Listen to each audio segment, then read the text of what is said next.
لیکن پھر یہ ہے کہ ہمت کر کے لوگوں جمع ہوئے، حضور نے لوگوں کو پکارا، پھر آپ نے یہ فیصلہ کیا کہ پہاڑ پر چڑھ کر اور وہاں پر اس وقت بچاؤ کر لیا جائے، تو تمام مسلمان پہاڑ پر چڑھ گئے۔ اب موقع یہ تھا ان کے لیے، ابو سفیان اور دوسری طرف جو یہ ان کے ساتھی جو کیولری کے سردار تھے خالد بن ولید، ان میں اختلاف ہو گیا۔ خالد بن ولید کا کہنا یہ تھا کہ ان کا پیچھا کرو اور ختم کر کے ہی چلو، یہاں سے پہاڑ پر چڑھو۔ ابو سفیان نے کہا نہیں، یہ بہت خطرے کی بات ہے، وہ اونچائی پر ہے، اوپر سے پتھر پھینکیں گے اور ہمارے گھوڑوں کا بھی نقصان ہوگا، ہمارا بھی ہوگا، اب ہم نے بدر کا بدلہ لے لیا ہے، اب ہم چلتے ہیں۔ وہ وہاں سے چلے گئے۔ بہرحال یہ ہے پورا سلسلہ کہ جس کے اب واقعات اس میں آئیں گے، تو ایک سکیچ میں نے آپ کے سامنے رکھ دیا ہے۔ وَإِذْ غَدَوْتَ مِنْ أَهْلِكَ تُبَوِّئُ الْمُؤْمِنِينَ مَقَاعِدَ لِلْقِتَالِ، اور یاد کریے اے نبی صلی اللہ علیہ وسلم، جبکہ آپ صبح کو اپنے گھر سے نکلے تھے، حضرت عائشہ صدیقہ کے حجرے سے آپ برآمد ہوئے تھے، تُبَوِّئُ الْمُؤْمِنِينَ، اور آپ لوگوں کو مقاعد للقتال، آپ لوگوں کو ان کے مورچوں میں بٹھا رہے تھے، یعنی آپ جب صف بندی کر رہے تھے وہاں اور مورچے معین کر رہے تھے۔ واللہ سمیع علیم، اللہ سب کچھ سننے والا اور جاننے والا ہے۔ اذ ہمت طائفتان منکم ان تفشلا، جبکہ دو گروہ تم میں سے ایسے تھے اے مسلمانوں کہ وہ کچھ کمزوری انہوں نے دکھائی، نامردی کا مظاہرہ کیا، ان کے پاؤں لڑکھڑائے۔ واللہ ولیہما، حالانکہ اللہ تعالیٰ ان کا پشت پناہ تھا۔ وعلی اللہ فلیتوکل المؤمنون، اور اللہ تعالیٰ پر ہی توکل کرنا چاہیے اہل ایمان کو۔ جیسا کہ میں نے عرض کیا، یہ بنو حارثہ بنو سلمہ انصار کے دو گھرانے تھے، عارضی سی ان کے اندر کمزوری آئی، بر بنائے تب بشری، لیکن پھر وہ جم گئے۔ لیکن ان کی جو ہے ذکر قرآن میں کر دیا گیا، اور وہ اس پر فخر کرتے تھے کہ ہم وہ لوگ ہیں کہ جن کا ذکر اللہ نے قرآن میں کیا ہے، واللہ ولیہما، کیونکہ پھر وہ عارضی سی جو ان پر آئی تھی کمزوری، وہ رفع ہو گئی۔ اور آپ غور کریں گے کہ وہ جو بدبخت تھے 300 جو چلے گئے عین میدان جنگ سے، ان کا ذکر بھی اللہ نہیں کر رہا یہاں پر، گویا کہ وہ اس لائق بھی نہیں ہے کہ ان کا ذکر کیا جائے۔ انڈائریکٹلی اس کا ذکر آخر میں آئے گا، ورنہ شروع میں نہیں۔ وَلَقَدْ نَصَرَكُمُ اللَّهُ بِبَدْرٍ وَأَنْتُمْ أَذِلَّةٌ، مسلمانوں یاد کرو اللہ نے تمہاری مدد کی تھی بدر میں جبکہ تم بہت کمزور تھے۔ کل 8 تلواریں، 313 کے سوا سب کے پاس تلواریں نہیں تھی، 8 تلواریں کل۔ 100 گھوڑے کا رسالہ لے کر آئے تھے بدر میں بھی، ادھر 2 گھوڑے تھے صرف، ادھر 700 اونٹ تھے، ادھر 70 اونٹ تھے۔ یہ کچھ 313 کے مقابلے میں 1000،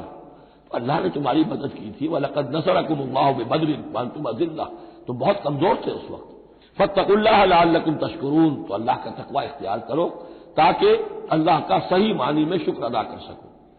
اس تقول للمؤمنین، اے نبی جبکہ آپ کہہ رہے تھے اہل ایمان سے، أَلَنْ يَكْفِيَكُمْ،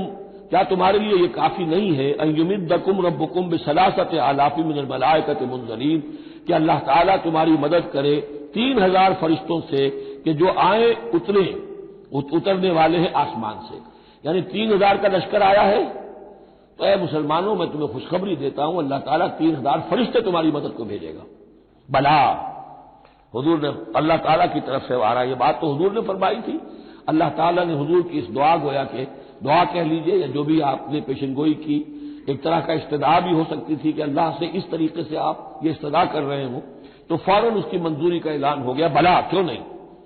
ان تصبروا وتتقوا، مسلمانوں اگر تم صبر کرو گے اور تقوی کی روش پر رہو گے، وَيَأْتُوكُم مِّن فَوْرِهِمْ هَٰذَا، اور اگر وہ فوری طور پر تم پر حملہ آور ہو جائے دشمن،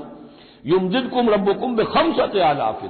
تو اللہ کو تمہاری مدد کرے گا تمہارا پروردگار 3000 نہیں 5000 فرشتوں کے ذریعے سے، مصوبین جو نشان زدہ گھوڑوں کے اوپر آئیں گے۔ لیکن اس کے ساتھ دیکھیے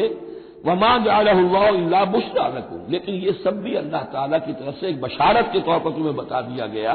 وَلِتَطْمَئِنَّ قُلُوبُكُمْ بِهِ، اور تاکہ تمہارے دل مطمئن ہو جائیں، وَمَا النَّصْرُ إِلَّا مِنْ عِنْدِ اللَّهِ، مدد تو ہوتی ہی اللہ کی طرف سے ہے، فرشتوں کا بھیجنا بھی ضروری نہیں ہے، اللہ فرشتوں کو بھیجے بغیر مدد کر سکتا ہے، کن فیکون کی شان رکھتا ہے، لیکن تمہاری طبع بشری کے حوالے سے تمہیں یہ خبر دی گئی ہے کہ 3000 کی اگر دشمن سامنے ہے تو تمہیں 3 نہیں 5000، اگر وہ فوری طور پر آگے حملہ آور ہو گئے تو 5000 تمہیں فرشتے بھیج دیں گے۔ لِيَقْطَعَ طَرَفًا مِّنَ الَّذِينَ كَفَرُوا، یہ اللہ تعالیٰ چاہتا ہے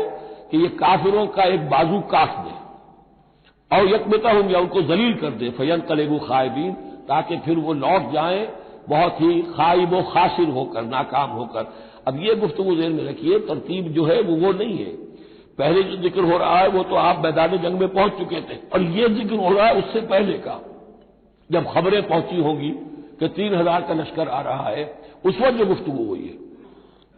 اب اس جنگ کے دوران جو بھی کچھ مسلمانوں سے خطائیں ہوئی، غلطیاں ہوئی، ان کی طرف بھی اشارہ ہے۔ اس میں بعض ایک معاملہ ایسا بھی ہوا جو حضور سے بھی خطا کا ایک معاملہ ہوا، اس کے اوپر بھی گرفت ہے، بلکہ سب سے پہلے حضور والے معاملے کو لیا جا رہا ہے۔ جب آپ زخمی ہو گئے شدید اور آپ پر بے ہوشی بھی طاری ہوئی، پھر جب ہوش میں آیا تو آپ کی زبان پر یہ الفاظ آ گئے، کیف یہدی اللہ قوما خضبوا وجہ نبیہم بالدم، اللہ اس قوم کو کیسے ہدایت دے گا جس نے اپنے نبی کے چہرے کو خون سے رنگ دیا، کیونکہ تلوار کا وار پڑا تھا آپ کی یہ چیک جو ہے، چیک بون پر، یہ جو ہڈی ہے چہرے کی، اور اس سے 2 آپ کے دانت بھی شہید ہو گئے تھے، اور یہ کہ فوارہ خون کا چھوٹا تھا۔